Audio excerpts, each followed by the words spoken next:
Take a look at this table. It may look like a fun game. In fact, you may have seen something similar in kids' arcades. But here in Kern County, these tables are creating a problem for local authorities.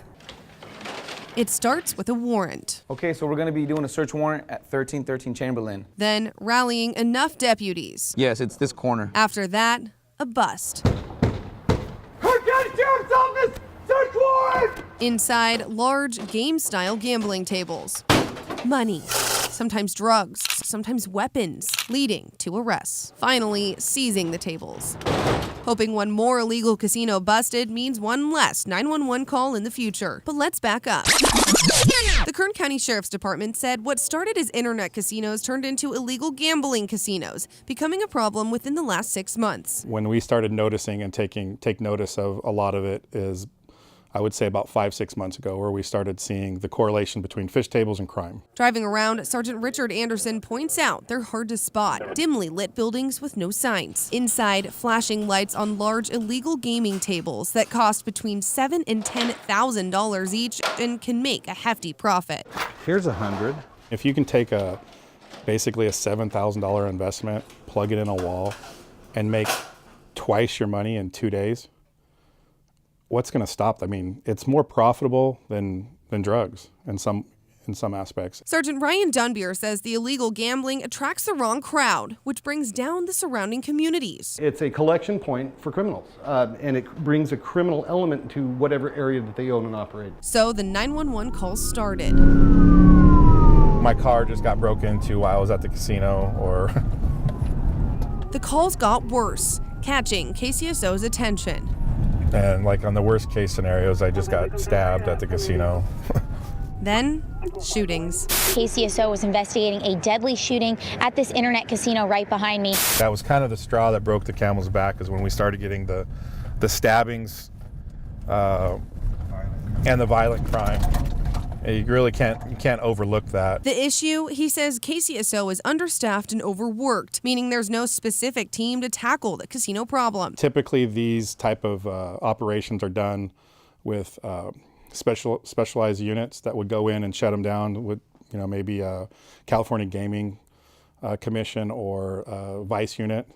But since we don't have a vice unit anymore at the sheriff's office, it kind of got tasked to Metro Patrol to handle. So he and Sergeant Dunbier stepped up. In their downtime between calls, they rallied deputies to go on bus. This is just something extra that we've kind of tasked onto our guys, because we know if we shut them down, it's, in the long run, it'll be less work. It's more work initially, but that's just one place that we're not going to have to go to a stabbing or a shooting or something like that. At first, KCSO would just take the software from the machines, hoping that would stop the crime, but it didn't. I have gone to one where we've hit one and I thought, oh great, we shut them down. And literally 6 hours later, they were up and running again. So that could be a little frustrating. They then started taking the whole table.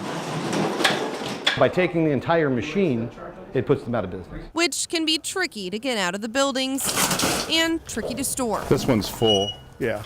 In the past 6 months, KCSO has busted 57 casinos, making 124 arrests, confiscating almost $117,000, and seizing 524 machines, actually running out of storage and having to expand their storage to a bigger county warehouse. A good problem to have, because Sergeant Dunbier says they're seeing a difference. There is an absolute instantaneous decrease in the criminal element. Even with this success, the work isn't over yet. KCSO is going to keep this momentum going. We're not going to ignore it. We're going to continue shutting them down. We're not going to back off. They'll keep working. And with every bust, every dollar confiscated, and every table destroyed, they hope to stop the violent crime across Kern County and end illegal casinos for good. In Bakersfield, Leah Pezzetti, 23 ABC.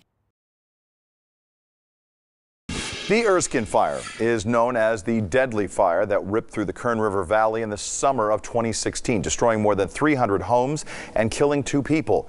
But with all the devastation came hope. 23 ABC's Leah Pezzetti shows us how tragedy turned into an unlikely bond. You have to drive 12 miles down a side road before you get to Daryl Snyder's home. This is the end of the electricity, the end of the telephone. From here on out, it's ranch land and more or less wilderness.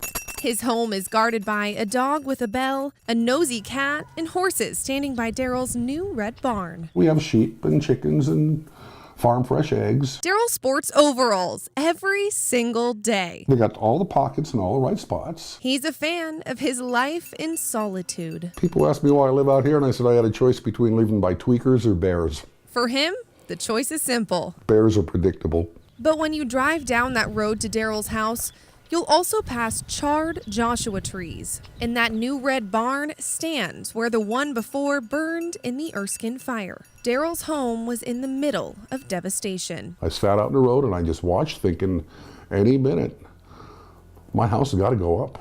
More than 100 miles away, another world. Last name Yam, Y-A-M, just like the potato. Marcus Yam is a staff photographer for the Los Angeles Times. Features to food assignments to breaking news. As a photographer, he's able to fly under the radar. Usually when I get letters from readers, it's usually because, hey, you misspelled my name, hey, you made me look fat, or hey, I didn't look that great, or how can I get those photos for free? Two men in different worlds, connected by one moment. In June of 2016, Daryl stayed with his home during the Erskine fire as his neighbors' homes burned around him. He watched a photographer drive up, snap a picture, then drive away. I remember the amber-colored sky, because due to the smoke, and I thought to myself, what a neat photo. But to Daryl, I thought you're just another media vulture. It never occurred to me that I was seen as a vulture. I was just doing my job. Marcus continued working, work taking him on an assignment overseas to Iraq, where he took these pictures, profiling an ISIS bomb diffuser. When you go out with him in the field and he tells me, this is the moment when he tells me, run, because he's about to light the fuse. In the middle of this life or death scenario, Marcus is contacted by the LA Times. My equipment manager sent me an email asking if I had ordered a television and got it sent to the office. In it, a package with a note. Dear Marcus Yam, I stood a few feet from you when you took this picture of my home. I thought to myself, another vulture sensationalizing on people's misery. After seeing this photograph and looking at your portfolio, I was wrong. You portray human emotion without all the makeup and glamour. You have my respect. My home withstood the test that night, and Old Glory still waves. Today I replaced that tattered flag with a new and shiny one. I would like you to take care of the old flag for me. Sincerely, Daryl Snyder. Flags aren't supposed to be thrown away when they're worn out. They're supposed to be taken care of. I figured he was the man to take care of it. A simple package with this note, the picture Marcus took, and the flag from the photo spoke more volumes than Daryl could ever know. This was the best prize gift a journalist can ever get. I mean, it's better than winning an award. I mean, this is it. Awards do hang at the LA Times headquarters, Emmys, plaques, and now next to those keepsakes, Daryl's display. A year after the picture was taken, and the two men have become pen pals in a way. This whole experience has forced me to write a letter, which I actually have never done on pen and paper. I've always just wrote emails. Marcus wanted to turn letters into conversations. He was sent back to the Kern River Valley for another story a year later and rolled 12 miles down that side road to the home where this picture was taken. I just yelled his name, and all I heard was a bunch of banging in the back. And he was like, I'm here, And I went back there and it's like, you Daryl? It's like, yeah. Do you know who I am? He's like, yeah. He's up on top and he's saying, Mr. Snyder, real timid. And I'm thinking, who is this come to bother me now? And then he said, my name is Marcus, and I just dropped everything. I got to meet this guy. They spent the afternoon talking. It was like meeting an old friend. Daryl showed Marcus his display of the picture, which hangs next to family portraits. And, of course, they had to take a new one, now hanging next to the original in Daryl's home.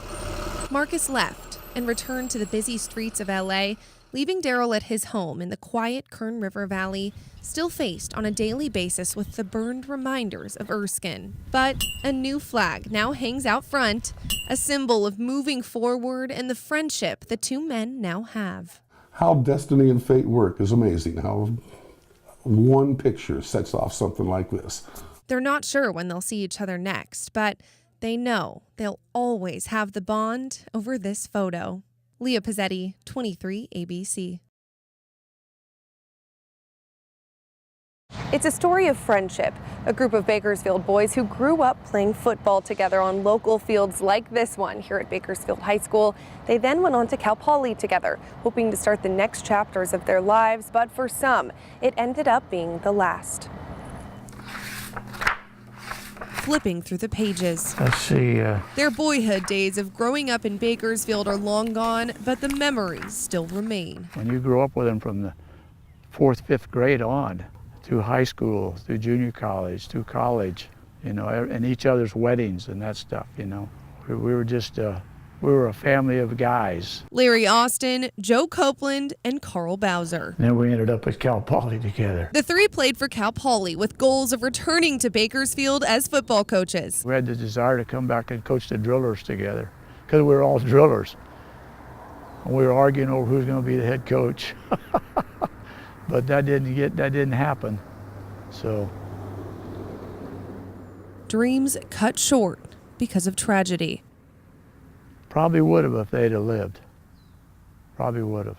October 29th, 1960. The Cal Poly football team had played their away game in Ohio and were heading home in foggy conditions. I remember getting out of the bus, and I couldn't even see the airplane. It was probably maybe 20 yards away, and I couldn't even see it. Carl recalls when the plane took off. And I can remember us breaking out of the fog, and I could see the stars, and then right then the plane just started vibrating. We lost power, and we went back down, and we crashed. Killing 22 of the 48 people on board, and Carl was almost one of them. When he boarded, a teammate asked to take Carl's seat, so Carl moved. He sat in that seat, and he got killed. Had I sat in that seat, because he just flew forward, there was nothing in front of him. So that saved my life. Two who weren't as lucky, his best friends, Larry and Joe. I've thought about it a lot, I've prayed about it, and I just hope that they were killed instantly, because it was bad. Both were recently married, Larry with a new son. At the time, I had wished that I lost my life and Larry kept his life because he had children. I didn't. It would have been a lot easier for me to die than for him to die, you know. But you don't get that choice.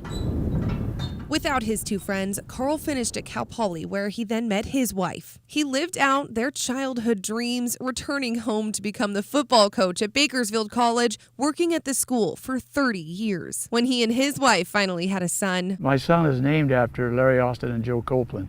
His name is Larry Joe. His way of honoring his friends, and Cal Poly also working to honor the lives lost. We all play for everyone who came before us, and that includes the 1960 plane crash. Senior football player Dominic Frash says the two memorials on campus are his reminder to keep the victims in his thoughts. One stands outside the stadium, made up of 18 pillars for the 18 Mustangs killed, and inside a memorial rock, which 58 years after the crash, the team still gathers around before every home game, praying for the men on that 1960 team. And everyone touches it, and then just kind of reminder of, you know, you never know when your last play is going to be, so you got to play as hard as you can. Dominic playing for every member of that team, including Carl.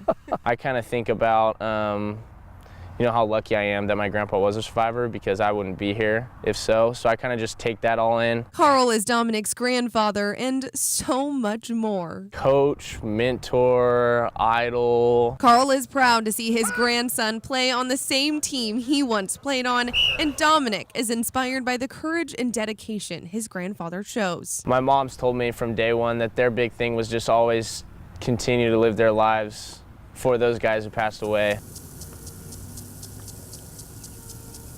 Carl still visits the graves of his two friends every year. Oh, yeah. Larry and Joe are buried next to each other at Green Lawn Cemetery. The survivor says this is fitting for the two friends who quite literally started and ended their lives together. They were born side by side. Their mothers were in the same room. And then later in life, they were sitting side by side in the airplane when it crashed, and they died side by side. Next to each other from the start to the end, and staying that way in their eternal resting place. Just 2 of the 1, 2, 3, 4, 5, 6, 22 lives lost. Gone, but never forgotten. In Bakersfield, Leah Pezzetti, 23 ABC.